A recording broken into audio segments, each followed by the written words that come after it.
চমক দিয়ে ওয়েস্ট ইন্ডিজের বিপক্ষে টি-20 দিয়ে আবারও জাতীয় দলে ফিরছেন সাব্বির। তবে বাজে পারফরমেন্সের কারণে বাদ পড়েছেন জাকির আলী।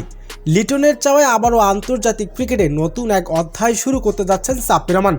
তবে ওয়েস্ট ইন্ডিজের বিপক্ষে শেষ ম্যাচে একাদশে থাকবেন বললেন লিটন দাস। দর্শক, বিস্তারিত থাকছে ভিডিওর প্রতিবেদনে।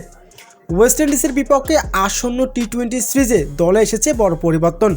চমকপ্রদভাবে দলে ফিরিয়েছেন সাব্বির রহমানকে। অন্যদিকে বাজে পারফরমেন্সের কারণে বাদ পড়েছেন জাকির আলী।